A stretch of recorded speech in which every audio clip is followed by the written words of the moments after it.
Alright, after an exciting 6-god game, let's see what our next opening is. So we've got 8, double 4-6. The game on balance is real because I have 11 on the double 4-6 account, which means if we win this game, we only have to win 8 more until we get to 7. So potentially we're going to have a lot of 7-dans in this season. So that's definitely something I'm looking forward to. So it's a pretty strange move. The double approach after counter pincer basically after my double approach.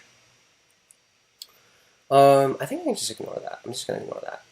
There is a Hani and Atari, which I think is pretty annoying. Okay, let's double approach. Very fast player again. I'm like zipping through this. I need to get used to this again. It looks like black has pretty awkward direction.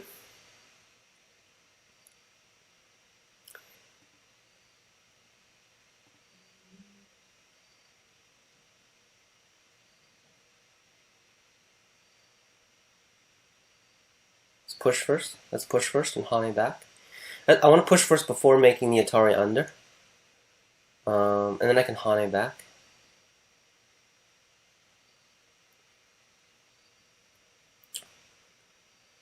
Oh, interesting. Well, I guess I could still Hane back, it's not a big deal. But really tempted to push out right now.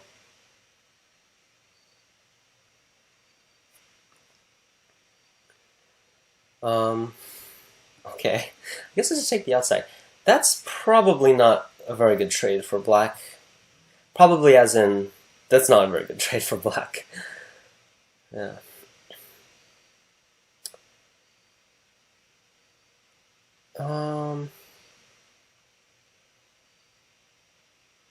I think I'm pretty happy with just the left side. Sorry, not the left side, the lower side. Just capture it. And then if black captures, we approach. If black ignores, we're gonna extend out.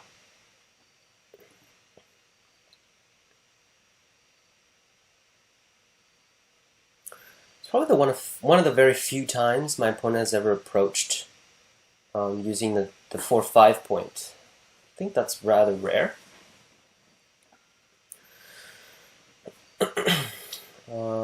I think on the jump, it's like, I think that's going to be less forcing moves. If I turn, then this thing's a bit annoying. Okay, so since black ignored, I kind of want to invade here as well. This is a pretty pressing, it's a pretty urgent move because black is very weak as well.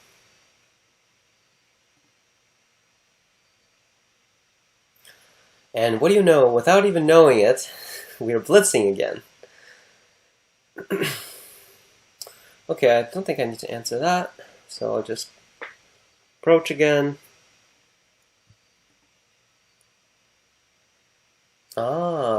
This is the standard Fox Joseki. A lot of my students come to me and they're like, whenever I play on Fox, everyone kicks and pincers. And I think I've explained this to at least 20 times. And I don't have really that many students. This happens really a lot, and I get asked this a lot. The way to deal with this is really simple, right? You just give them the corner and take the outside. The reason why it kind of feels like it's not really that good is because it's only slightly better for white. It's like not like this. Usually the simple variations to deal with things are only a little bit better. You can't expect to like own your opponent just from a very simple result, right? So that's why it doesn't feel like it's like super good or anything like that. But that doesn't mean you didn't play the right move. If you really want to punish it, you have to go the complicated route, which takes a long time to explain. This game is going to be finished in like 5 minutes. Maybe 2 more minutes. So right now, black just has too many groups and also not that much territory.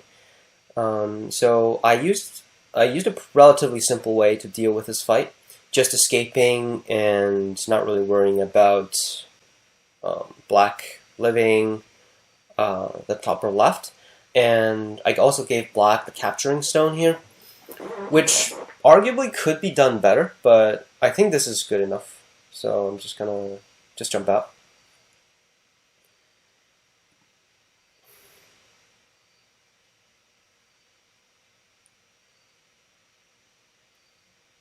Yeah, so you can see here like very clear 3 groups that are all not very good.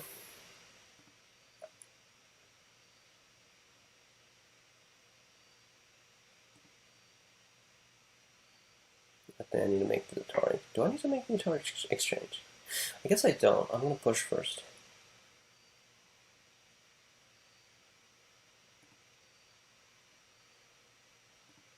Okay, I think this game will be over very soon. Oh, this thing, okay. It's going to be a ko, probably, because of that thing over here. But I think it's worth it because either way, I get pretty much the outside back, which I think I'm going to be pretty happy with. So, yeah, and after the ko, the upper left is going to die, so I think I'm relatively happy with that. Oh wait, the upper left is not dead. I misread that, actually. The upper left is definitely not dead. So it's going to be a weird ko. Weird as in, like, it's not a direct ko, probably. It's like a step, sort of a step ko.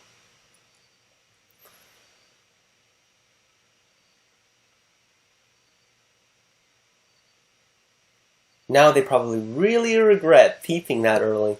That would have been a very comfortable ko threat. Yeah, so the problem with the top left is if white Ataris, black can actually extend to make that extra I. So it's not killable, unfortunately. And if white connects the stone back, black can make the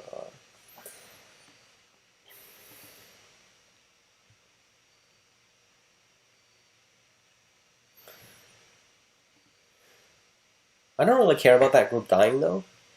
Because even if black captures it, it's literally just 14 points. Nothing more than that. But if black dies, it's something like 30.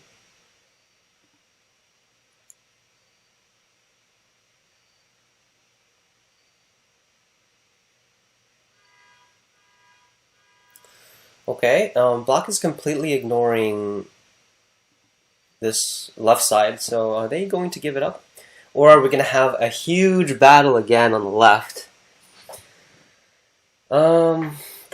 Likely the latter. Do I let them live the small group? Oh, this is a hard decision. I think the game will end faster if I just let black live here.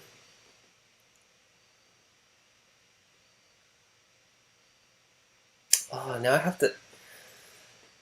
this guy is good. Maybe... Oh.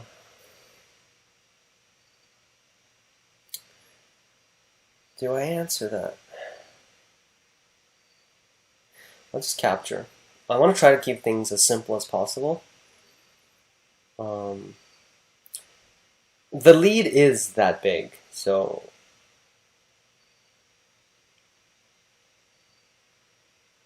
do I let black capture the stone?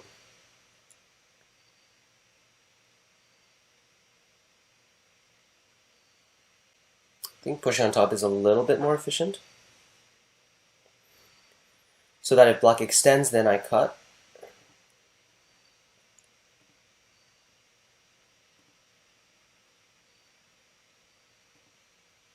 Okay, so this is also a very simple way to deal with things. Black is not directly alive, it's a ko. I'm playing way too fast in this game. I don't know why. Maybe it's a transition. I'm not used to this again after playing on 6 God. Yeah, I think I need time to get used to this again. I'm actually playing faster than my opponent is because I'm not in Byoyomi, but my opponent's in Byoyomi. So there's clearly something wrong going on here. Oh. I'm always setting up a bad example for the viewers.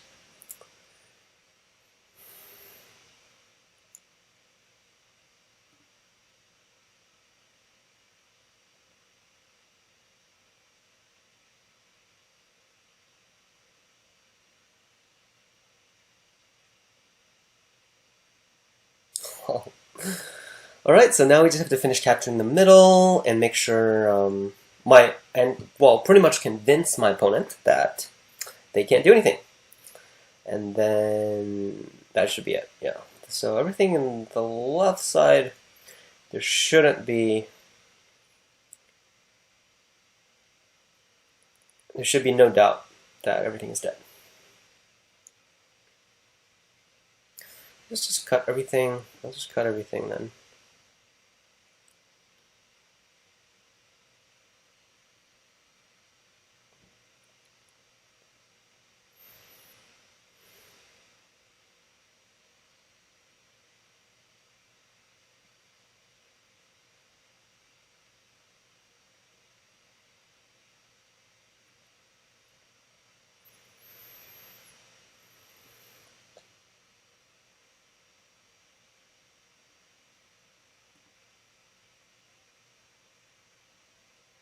Oh no.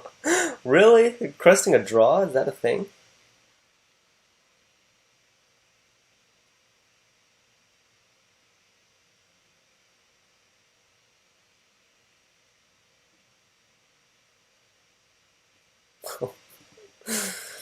Can't be serious.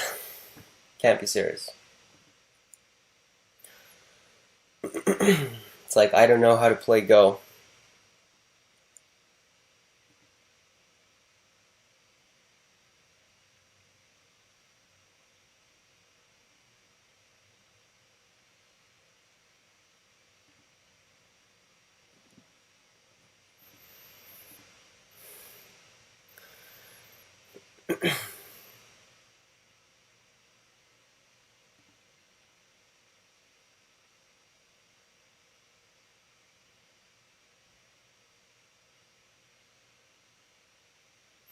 Okay, looks like it's fast forward time. It's that time of the day again. So I'll be right back when we win the game. Okay, and I'm back. That didn't take too long. Let's roll the next opening. Got the wrong one. There we go. Number 1, I believe. It's Sansei, isn't it? Yeah, I haven't played Sansei in such a long time. I'm excited. I just realized that in the previous 2 clips, the screen was cutting off the number actually for the random opening. Sorry about that. I'll try to add something on there so that you guys actually know what I rolled. So, this is probably going to be the first time I've ever played the one-space low pincer, if I recall correctly, because I typically don't play this move. I usually just jump. So that makes it quite interesting because this is probably one of the most popular Joseki for black in the Sansei opening. Interesting. So white is playing very, very lightly. Since white didn't extend, I'm going to also jump a bit further to play accordingly. Okay, so at least we're going to have a normal game. It looks like my opponent knows what they're doing, at least. So these moves actually make sense. Not trying to hammer my previous opponent too much, but that previous game probably... I don't know what you guys got from that, but it wasn't really that useful. My opponent was just playing too fast, and there wasn't really anything too interesting to talk about. So yeah, I guess my... Anyway, this is not about the previous game. This is about Sarense.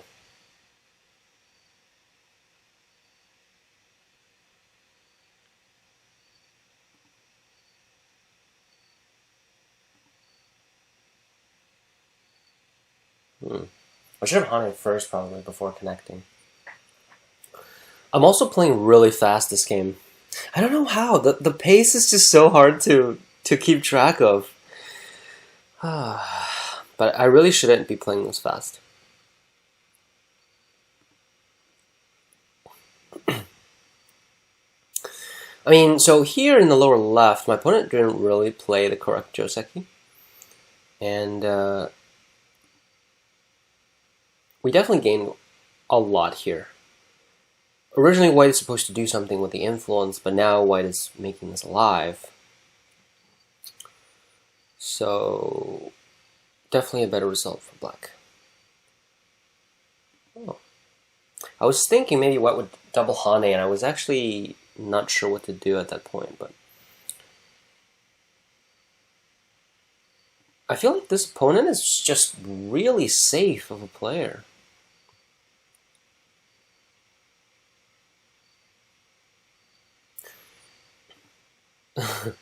They're so safe.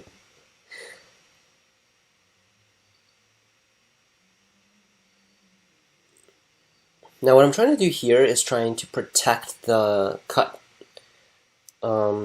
slightly more efficiently.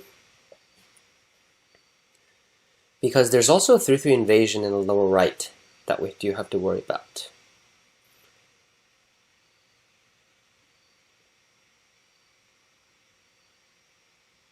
Oh, I don't really want to respond, but I guess it's okay if I Tsunyuki.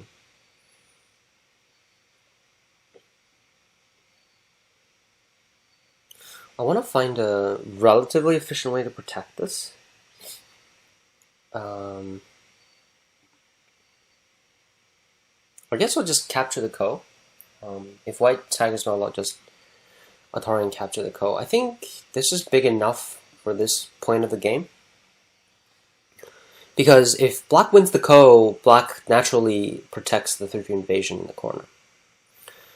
I'm probably not going to respond to that. First of all, it's kind of annoying to respond to. And it's also not that big, because black pretty much has to connect. White could connect back under anyway.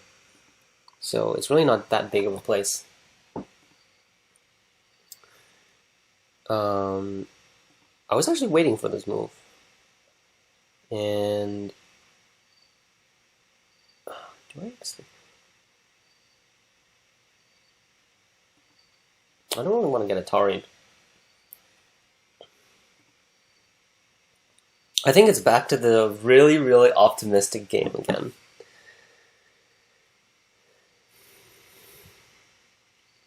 I think it's also Gote. I don't need to respond to that. I'm going to cut this. This is the pressing issue here. And it's not about the bottom group at all. It's about this thing. This is like just there. There's no eyes there. And this group is just sitting around all these tough guys. So, okay. Okay, how do these games play so fast? I'm sorry this is happening. It's just really hard to keep the pace. Because it just feels like my opponent is dying constantly. Capitulating. Let's just connect.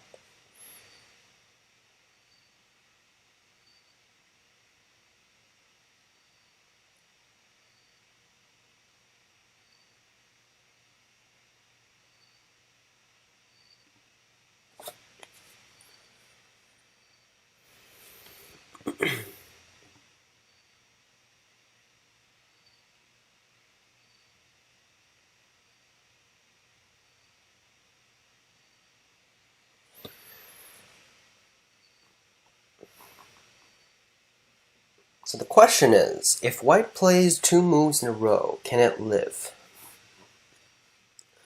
And I'm tempted to say no.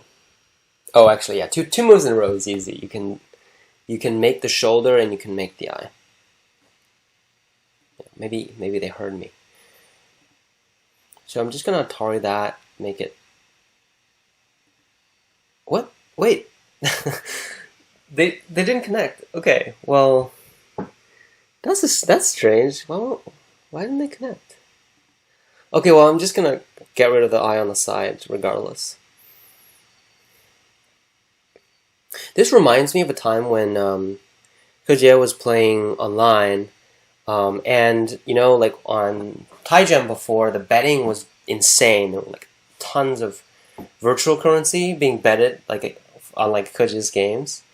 And there was one time that was really funny because normally, like with like 20-second Byoyomi games, the pro would like click automatically in the next move just to make sure they minimize their opponent's thinking if they know exactly where they're going to play. And so that's a very common thing that people do. And so there was a ko fight, and Kojia played a ko threat, right? And he assumed his opponent would answer because it's big, and because it's a much bigger threat compared to how big the ko is. And you know what his opponent does? His opponent finds another ko threat that's bigger than his. So because he had his mouse right at the ko, he actually lost the game because of that. So it's a very interesting tactic that I've never seen before. Of course, it's not a honorable way of winning a game, but it's a very interesting way of winning a game. So that is something that to be careful of if you care about your game.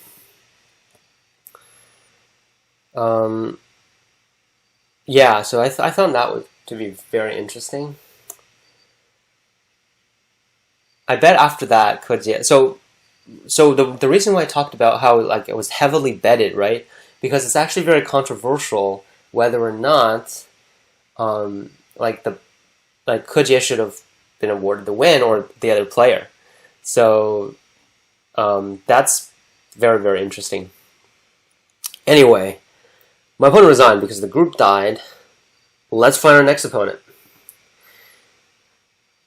And let's roll the opening 7. A lot of big numbers this season. I'm liking this trend. So 7 is the high eye. Now, since my opponent played double star point, I couldn't do a high approach, unfortunately. So I guess I'll just have to go with the normal. Oh, I'll do a double approach, approach, and then let's jump down. I need to start creating better openings because when I get to 7 or 8, this is gonna be very hard to use. Oh. For some reason, I'm not really looking forward to that. Okay. So, pretty standard Joseki here, nothing too much to talk about. I guess now, where would white approach? Will white still approach the normal way or pincer?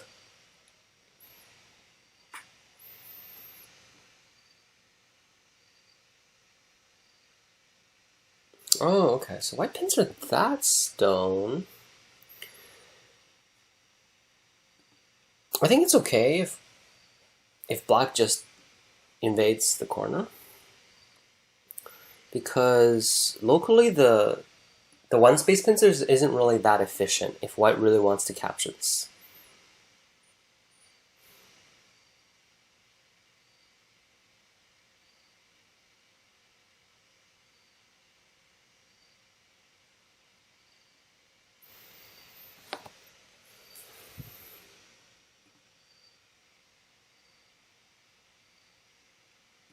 Okay.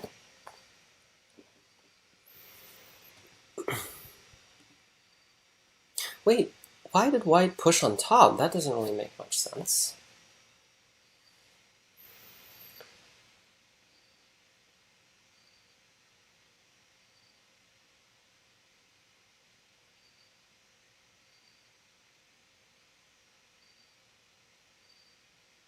Okay. Looks like they're pushing first and then thinking about their next move. I think this might be a good place to play this, actually. Because I don't really... There isn't really anything else that I want to do.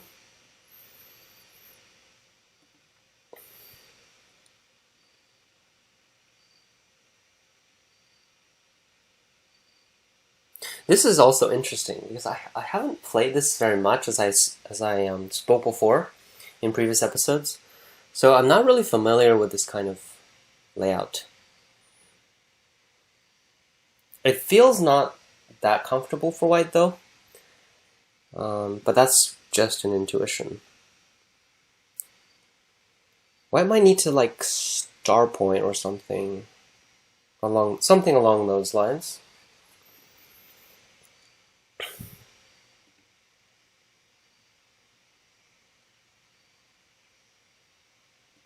Okay, I'll just capture this then.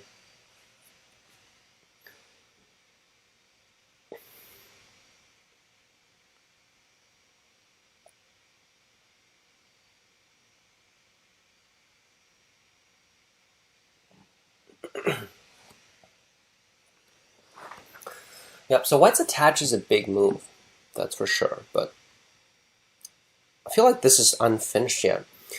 And after black captures the middle stone, the outside becomes very strong, and it's gonna be sente, because if white diagonals, black can jump first, forcing white to block there. And then I will think about what I do over here in the upper left.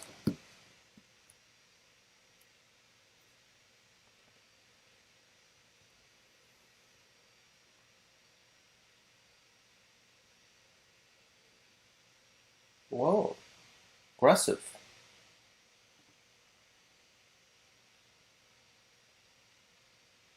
Oh, wow.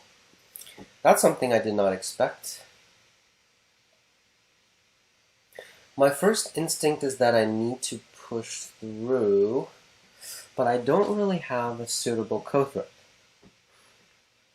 But I think it might be okay if I just get the territory on the top.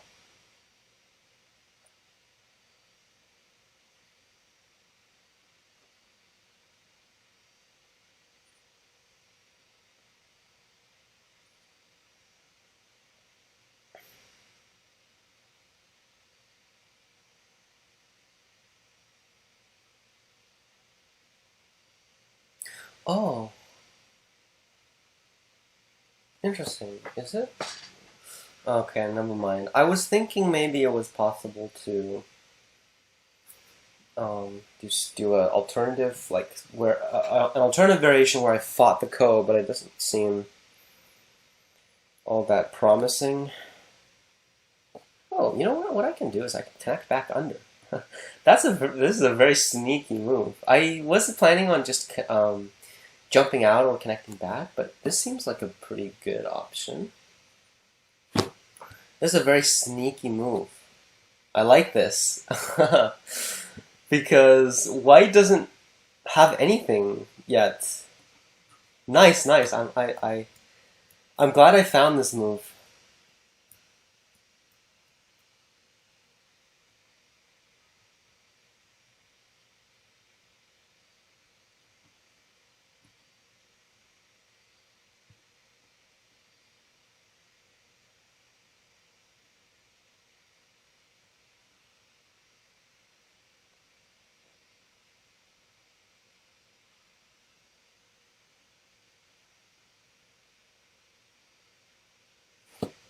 Yeah, so right now, if white cuts at the star point, the corner variation is quite interesting. Wait, white pawned.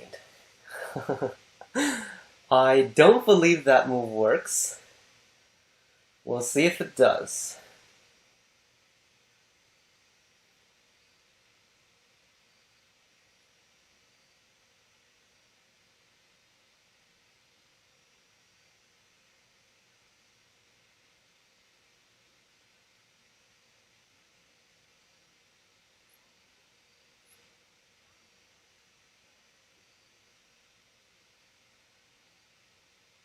Oh, wow. White's extended. Interesting, because white has the ladder. But this is just very uncomfortable for white. Huge, huge dumpling shape, and I just connect back at the start point. This is way too good for black. This has got to be one of the best results I've ever had after one corner Joseki. Okay, to be fair, I did spend an extra move locally because white Tanuki once, but definitely was not expecting such a good result here. That's not a big deal because I can just extend and live. This is a pretty trivial life and death.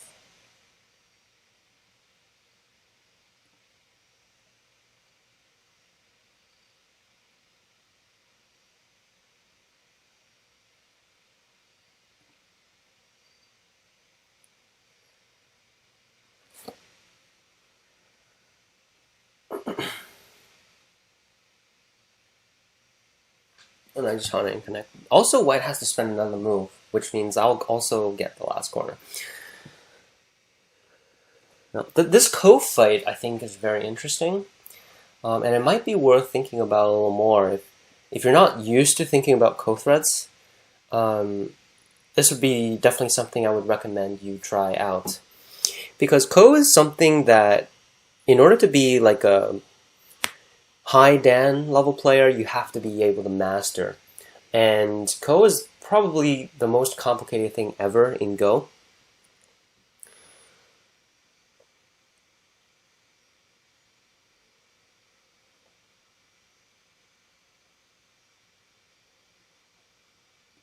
So it's definitely worth exploring.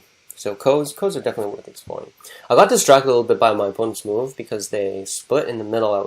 And I had to decide which side to take.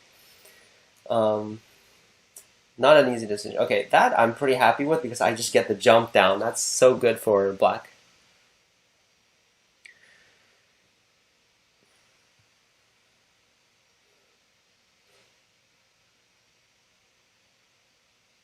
Feels like my opponent's not really playing like where it's important. Like, this is not going to make any territory here. There's still a clamp, which will make this 0 points. Maybe white is trying to protect the cutting point, but in this situation, this move is worth so much. And it also just makes the game super simple. Black has 4 corners and a hell lot of territory, which is definitely not enough for white to come back.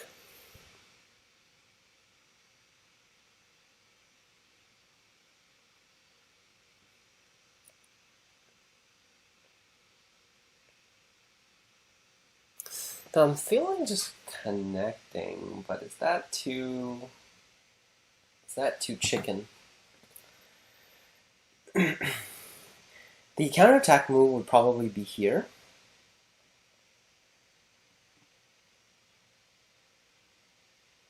Seems like a good one.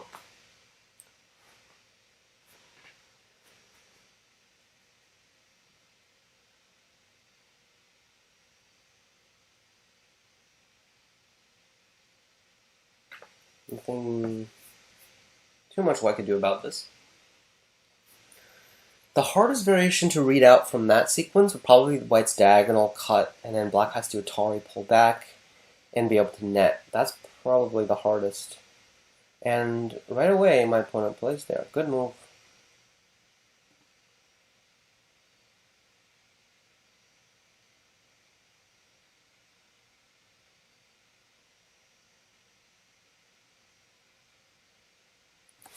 It's a little more complicated, but should be working for black, as far as I read it out, at least. But as you saw from the last episode, I misread all the time. It's a contest, really, like the winner basically is the one that misreads less. That's always the case for strong players. And these days, everyone's reading is really strong. It's really hard to outread people nowadays.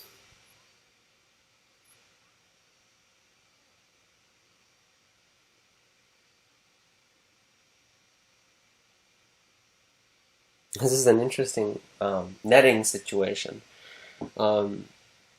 It's actually a very good reading practice to think about these situations.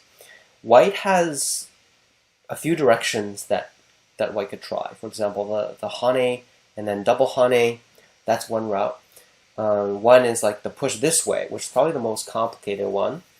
And there's also just the direct push and cut this way. These two are similar, but not necessarily the same.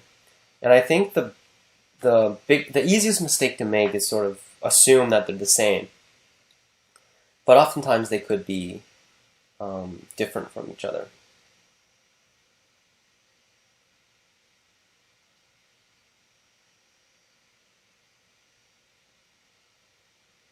So white will probably push and cut at this point, and then so push and cut this way, and then black will turn. White pushes, then black extends. So the double hane doesn't work because black and Atarian connect. White has to extend the stone out, but the center runs out of liberties. And the push and cut,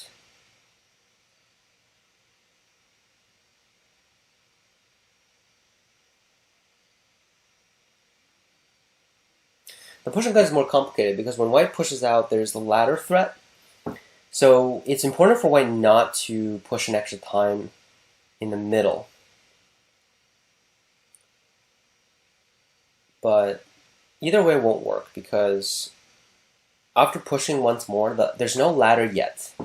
And the moment white pushes, black is going to connect.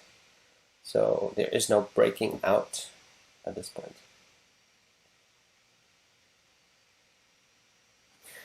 It looks very hard, especially if you're not really used to reading big net situations like this. But trying these out can be very important. Could help a lot with improvement.